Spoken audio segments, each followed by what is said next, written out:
오늘은 시편 80편 7절에 있는 말씀을 가지고 대강절 신앙 회복이라는 제목으로 말씀을 함께 나누기 원합니다. 먼저 말씀을 봉독하겠습니다. 만군의 하나님이여 우리를 회복하여 주시고 주의 얼굴의 광채를 비추사 우리가 구원을 얻게 하소서. 아멘. 기도하겠습니다. 하나님, 우리가 대강절을 맞이하면서 우리의 신앙이 회복되기를 원합니다. 그러나 그것은 하나님이 도와주셔야만 될 줄로 믿습니다. 이 시간 말씀을 통해서 하나님이 우리에게 원하시고 바라시는 말씀들을 생각하게 하시고 깨닫게 하시고 그 말씀대로 살아갈 수 있는 믿음을 더하여 주옵소서. 이 시간 말씀을 나눌 때에 우리가 이 대강절을 보내면서 어떻게 하면 신앙이 회복되는지를 생각하기 원합니다. 주님, 지혜를 허락하여 주옵소서. 감사드리며 예수님의 이름으로 간절히 기도하옵나이다. 아멘. 지난주에 우리는 대강절을 맞이하는 우리 신앙에 대하여 함께 말씀을 살펴보면서 주님을 기다리는 삶이라는 제목으로 말씀을 나누었습니다. 오늘은 그 뒤를 이어서 대강절 신앙 회복이라는 제목으로 말씀을 함께 나누기 원합니다. 대강절은 예수 그리스도께서 이 땅에 오시는 것을 전파하고 모든 성도들은 예수 그리스도의 오심을 기쁜 마음으로 간절히 사모하는 가운데 자신을 정결하게 하는, 또한 예수님의 재림을 기다린다는 의미를 내포하고 있습니다. 기독교 역사적으로 이러한 의미를 가지고 있는 대강절은 과거의 죄를 참회하고 새롭게 신앙의 결단을 다짐하는 예전으로 우리에게 지켜 내려오고 있습니다. 특히 대강절과 관련된 풍습도 이러한 의미를 전해주고 있습니다. 각 교회마다 여러 가지 다양한 이벤트를 진행하기도 하고 화환을 만들고 촛불을 밝히고 구유를 만들기 등의 행사가 있는데, 화환과 촛불은 세상을 밝히는 예수 그리스도의 빛을 상징합니다. 또한 한 주에 하나씩 켜는 4개의 초는 4개의 주의를 상징하고, 대강절 화환은 하나님과 예수 그리스도의 사랑을 의미합니다. 촛불은 빛의 예수님을 상징하고, 구유 만들기는 사랑과 섬김의 실천으로 세상을 변화시킨다는 의미를 포함하고 있습니다. 그렇다면 지금 우리들이 2022년도 대강절을 어떤 마음과 자세로 받아들이고 보내야 할까요? 사실 전 세계적으로 3년이라는 시간이 지났음에도 불구하고 아직도 우리는 코로나 팬데믹 시간을 지내고 있습니다. 이로 인해서 수많은 사람들과 경제가, 또 한국교회에 있어서는 상상할 수 없는 아픔과 혼란의 시기를 우리는 지나고 있습니다. 그러나 이 시간 우리가 말씀을 살펴보면서 대강절을 통해 한국교회가 참된 회개와 새로운 희망을 발견하고 다시 신앙의 회복을 하기 위해서 우리가 어떻게 해야 되는지를 같이 말씀을 살펴보면서 조금은 우리 자신을 돌아보는 시간을 갖기를 원합니다. 첫 번째는 회개와 자기 반성의 시간을 가져야 합니다. 시편 51편 10절에서 13절에 이런 말씀이 있습니다. 하나님이여 내 속에 정한 마음을 창조하시고 내 안에 정직한 영을 새롭게 하소서. 나를 주 앞에서 내쫓아내지 마시며 주의 성령을 내게서 거두지 마소서. 주의 구원의 즐거움을 내게 회복시켜 주시고 자원하는 심령을 주사 나를 붙드소서. 그리하면 내가 범죄자에게 주의 도를 가리키리니 죄인들이 주께 돌아오리이다. 한국 교회뿐만 아니라 전 세계 교회는 현재 심각한 기로에 서 있습니다. 교회 안팎으로 비판과 질타가 연이어 쏟아지고 있고, 세상을 향해 빛과 소금의 역할을 감당하기보다는 세상의 다양한 의제에 대해서 기독교 본질에 입각한 분명한 예언자적인 목소리도 내지 못하는 가운데 있습니다. 예전에는 기독교가 사회의 빛으로 여러 가지 선구자적인 역할을 했던 시기에 있었지만, 지금은 교회라는 공간은, 또 존재는 철저하게 사회로부터 소외되고 비판받는 대상이 되어버렸습니다. 어떻게 보면 교회나 목회자는 더 이상 사회적으로 인정받음을 받지 못하는 존재가 되어버린 것이 아닌가 생각이 됩니다. 뿐만 아니라 기독교 진리에 대한 부정적인 언론 미디어의 끊임없는 공세와 더불어 교회 재정의 잘못된 관리, 목회자의 비윤리적인 행실, 그리고 여러 가지 위기를 맞이하면서 존립의 기반조차도 흔들리고 있는 것이 지금 우리의 교회들의 모습입니다. 그런데 이런 외부적인 상황뿐만 아니라 교회 안에서 발생하는 수많은 다양한 대립과 갈등, 이단과 내부 분열의 문제들로 인해서 많은 진통을 겪고 있습니다. 이런 상황에서 우리가 다시 많은 신학자들이나 목사님들이 종교개혁이 다시 일어나지 않으면 더 이상 희망이 없다고 하는 이야기들을 많이 듣습니다. 이런 차원에서 우리가 늘 말씀드렸던 것처럼 교회는 건물이 아니라 그리스도의 공동체이고 또 우리 각 개인이 교회로 부름받았다는 사실을 깨닫는다면 우리의 삶이, 우리의 살아가는 삶에서 나타나야 될 삶의 모습이 사회와 가정에서 또 나와 함께 있는 사람들에게 얼마나 빛과 소금의 역할을 감당하고 있는지 생각해 보아야 될 때라고 생각을 합니다. 이 부분에 대해서 아까 시편에서는 이렇게 말씀하죠. 하나님이여 내 속에 정한 마음을 창조하시고 내 안에 정직한 영을 새롭게 하소서. 나를 주 앞에서 쫓아내지 마시며 주의 성령을 내게서 거두지 마소서. 주의 구원의 즐거움을 내게 회복시켜 주시고 자원하는 심령을 주사 나를 붙드소서.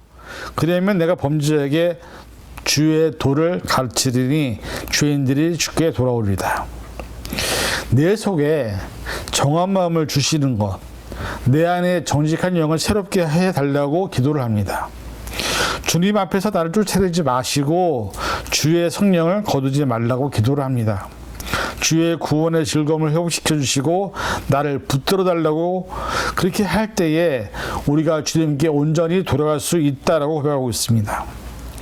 이 고백의 공통점은 무엇이냐? 나를 만지시고 나를 회복시키시고 나를 붙드시는 하나님이 함께하지 아니하시면 우리는 죄인으로 남을 수밖에 없다는 사실이죠. 그래서 우리는 간절히 기도하고 하나님의 손길이 나의 삶을 어루만질 수 있도록 내 자신을 하나님께 온전한 제물로 드려야 하는 것입니다. 그럴 때 하나님은 우리를 통해 일을 하시는 것이죠. 대강절을 맞이하면서 하나님 앞에 내 자신을 내려놓고 하나님이 나를 회복하시는 그 따뜻한 손길과 온유한 음성을 들을 수 있기를 부탁드립니다. 그리고 세상의 생각이나 염려나 걱정이 아니라 두려움이 아니라 우리가 하나님의 사랑으로 하나님의 성령의 임재를 경험할 수 있는 삶이 회복되기를 기도할 수 있기를 주님의 이름으로 먼저 간절히 부탁을 드립니다. 둘째는 섬김과 나눔의 사랑 실천이 회복되어야 합니다. 로마서 12장 10절에서 18절 형제를 사랑하여 서로 우애하고 존경하기를 서로 먼저 하며 부지런하여 게으르지 말고 열심을 품고 주를 섬기라. 소망 중에 즐거워하며 환난 중에 참으며 기도에 항상 힘쓰며 성도에 쓸 것을 공급하며 손 대접하기를 힘쓰라. 너희를 박해하는 자를 축복하라. 축복하고 저주하지 말라. 즐거워하는 자들과 함께 즐거워하고 우는 자들과 함께 울라. 서로 마음을 같이하며 높은 데 마음을 두지 말고 도리어 낮은 데 처하며 스스로 지혜 있는 체 하지 말라. 아무에게도 악을 악으로 갚지 말고 모든 사람 앞에서 선한 일을 도모하라. 할 수 있거든 너희로서 모든 사람과 더불어 화목하라. 이렇게 말씀하고 있습니다. 이 말씀은 사실 교회의 본질이고 선교의 중심 사상입니다. 어떤 나라를 막론하고 처음 초기의 선교사님들의 삶은 방금 읽은 말씀처럼 그렇게 삶을 사셨던 것입니다. 초대교회 역시 이런 섬김과 나눔과 사랑의 실천이 있었기 때문에 많은 사람들이 하나님의 사랑을 경험할 수 있었던 것입니다. 한국교회가 부흥할 때 역시 이런 모습이었습니다. 수많은 믿지 않는 사람들이 교회로 발걸음을 걸을 수 있었던 것은 그들이 받은 사랑 때문이었고 그들이 받은 은혜 때문이었습니다. 이런 한국교회의 섬김과 나눔과 사랑의 실천의 모습이 지금은 회복되어져야 할 때라는 것입니다. 하나됨의 연합 토대 위에 교류와 소통과 연대와 협력으로 하나님 나라라는 킹덤 오브 갓을 이루는 그런 디아코니아를 실천하는 것이 바로 교회가 감당해야 될 사명이라는 것이죠. 그래서 교회가 본연의 정체성을 보존할 수 있는 길은 사회 안에서 하나님의 나라가 온전히 실현될 수 있는 공동체성을 회복해야 합니다. 교단과 교파가 아닌 복음 안에서 서로를 사랑하고 섬기는 삶의 모습이 드러나지 않으면 교회와 사회 안에서 도태될 수밖에 없다는 것을 깨달아야 합니다. 최일도 목사님께서는 예수님을 통해 드러난 삶을 살아가는 것이 공동체성의 회복의 길이며 그것이 교회의 본연의 모습을 회복하는 열쇠가 된다고 말씀하셨습니다. 그래서 예수님을 통해 드러난 삶의 핵심은 섬김과 나눔의 삶이라고 강조하셨던 것입니다. 최일도 목사님은 시인이자 빈민 운동가였습니다. 사회봉사단체이며 개신교 영성 공동체인 다일 공동체의 설립자로서 대한민국에서 최초 무료 병원인 다일 천사병원을 만드셨고 다일 영성생활수련원을 설립했고 운영했으며 아시아와 아프리카 개발도상국의 해외 분원을 설립하고 운영하고 있습니다. 그분의 목회 철학은 다른 게 아니라 사회의 약자들인 고아와 과부를 돌보고 자기를 지켜 세속에 물들지 않도록 하는 것. 그래서 그분이 썼던 베스트셀러 밥 짓는 시인, 퍼주는 사랑, 여기에 의하면 참 사랑의 나눔은 지금부터 여기서부터 내가 할 수 있는 작은 것을 실천하는 나눔에서부터 모든 것이 시작이 된다고 말씀하고 있습니다. 사실 코로나 팬데믹 이전부터 심각하게 제기된 한국 교회의 가장 큰 문제는 모든 포커스가 교회에 등록한 교인을 위한 교회, 모든 재정의 사용도 교회 주변에 힘들고 어려운 이웃을 아닌 해외로 또 선교사를 중심으로 선교가 진행되었던 것이었습니다. 게다가 교회 안에 있는 교회 멤버지만 가난하고 힘든 가운데서 신앙생활하고 있는 교인들에게 관심도 없고 오로지 교회의 재정이 도움이 필요한 사람들에게 주는 것이 아니라 더 많은 큰 것을 보여주기 위한 그런 재정을 사용했기 때문에 교회 건물은 있었지만 그 교회 건물은 예배를 위한 공간으로밖에 쓸 수 없었던 것이죠. 지역사회에 있는 사람들은 절대로 교회 안에 들어올 수 있는 사람들이 아니었습니다. 그러다 보니 팬데믹 기간 동안에 교회는 문을 닫았고 교인들이 사라져도 교회가 사라져도 커뮤니티 안에서 누구 하나 안타까워하지 않습니다. 오히려 잘 되었다고 어차피 자신들과 상관없는 건물이고 사람들이었기 때문에 교회가 사라지기를 바랬던 커뮤니티 사람들에겐 오히려 시원하게 느껴야만 했던 그런 아픔을 우리는 갖고 있습니다. 그럼에도 불구하고 아직도 많은 한국 교회는 코로나 이전의 시스템이나 조직 또 교회 운영을 교회를 위한 교인들만을 위한 공간 비싼 렌트비를 내면서 지역사회와 분리된 목회를 하고 있는 모습을 우리는 보게 됩니다. 그러면서 교회 목사님들은 이웃 사랑에 대한 설교를 하고 있고 교인들은 그런 설교를 들으면서 아멘은 하지만 정작 삶에서 이웃에 대한 관심도 어떤 것도 나누려고 하지 않는 이기적인 교회 모습이 아직도 우리 안에 있음을 고백할 수밖에 없습니다. 한국교회는 섬김과 나눔의 영성을 회복하는 길만이 지금의 기로에서 조립할 수 있는 길이라고 저는 믿습니다. 교회가 세워진 본질적인 사명과 목적은 복음을 전하는 것도 있지만 어려운 사람들에게 지역사회에게 섬김하고 나눔하고 실천하는 것을 가장 중요한 사명으로 감당해야 될 것입니다. 사회로부터 지탄을 받고 있는 한국교회 더 이상 그 자리에 있는 것이 아니라 이제는 적극적으로 커뮤니티와 또 지역사회에 있는 사람들과 소통을 해나가야 합니다.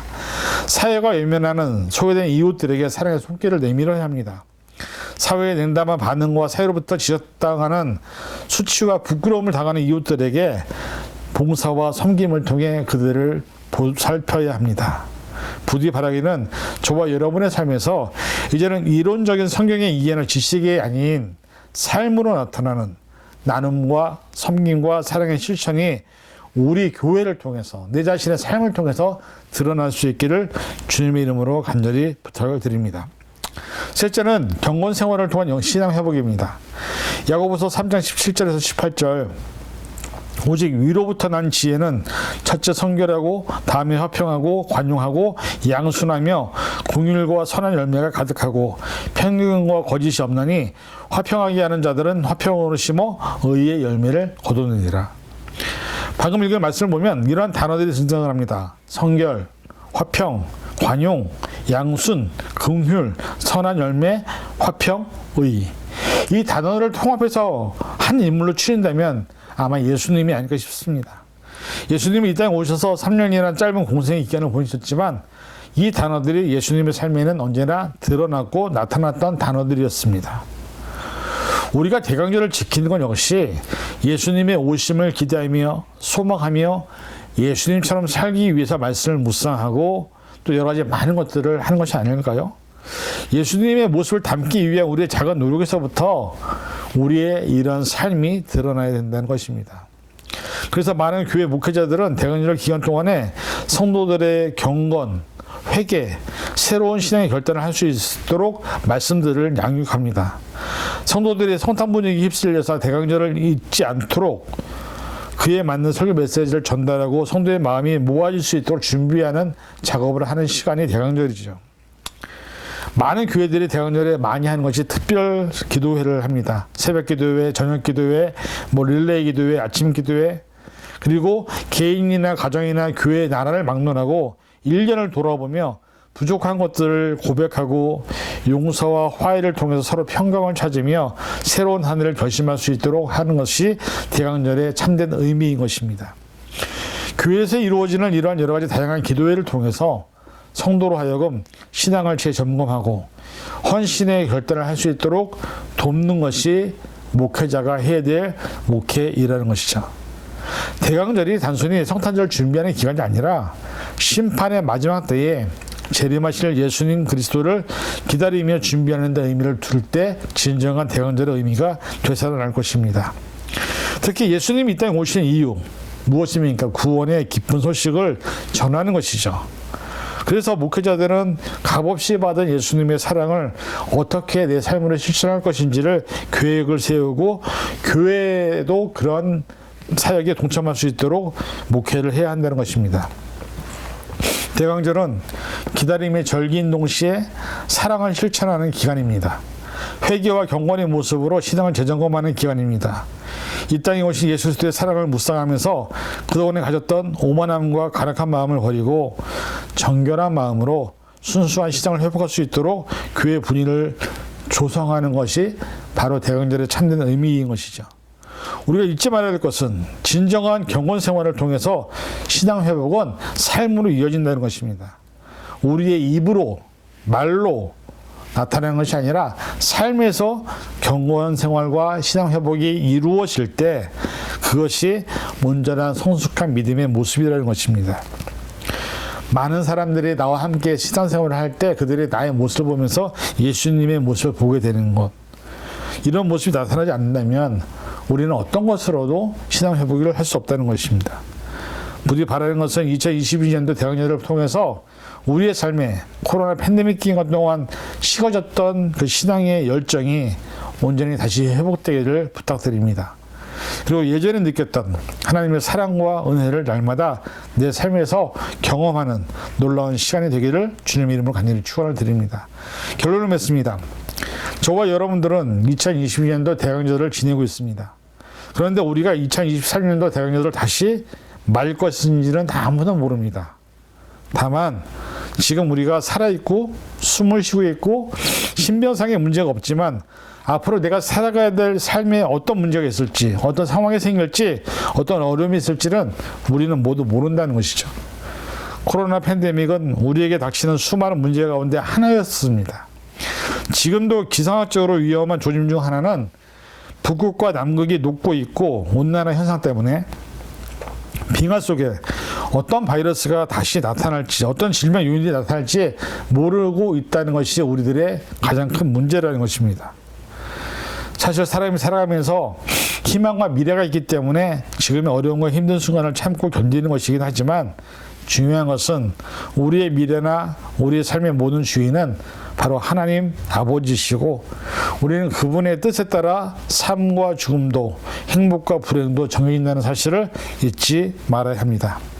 우리에게 주어진 시간 동안 최선을 다해서 말씀을 지키시고 순종할 때 우리의 삶에는 하나님의 놀라운 은혜와 사랑을 경험하게 될 것입니다. 우리에게 주어진 2022년도 대강절을 맞이하면서 한 해를 잘 마무리하시고 믿음의 선한 싸움 잘 싸워서 승리해서 하나님께 인정을 받는 저와 여러분이 될 수 있기를 주님의 이름으로 간절히 축원을 드립니다. 기도하겠습니다. 사랑해 주님, 우리가 대강절을 보내면서 내 자신을 돌아보며 하나님 앞에 어떻게 살 것인지를 이 시간에 우리의 신앙이 어떻게 회복될 것인지를 살펴보았습니다. 우리의 삶이 하나님이 기뻐하시는 삶으로 변화될 수 있도록 축복하여 주시옵소서. 모든 것 감사드리며 예수님의 이름으로 간절히 기도하옵나이다. 아멘.